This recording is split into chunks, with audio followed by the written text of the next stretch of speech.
Hello friends, இப்போ என்ன பார்த்தீங்கன்னா ஆட்டுக்குட்டி வந்து பீஸுது. இந்த கொய்யாத்தூள் வந்து கிடச்சிச்சுன்னா எடுத்துக்காங்க, அப்படி இல்லைன்னா வெள்ளம் எடுத்துக்காங்க. இது வந்து ரொம்ப பேசுறதுனால நான் கொய்யாத்தலை கொடுக்குறேன், நீங்களும் அதே மாதிரி கொடுங்க.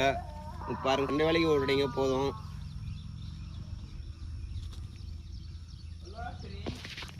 இப்போ நான் வந்து ரீல்ஸ் எடிட் பண்ணுறேன், வாங்க எப்படி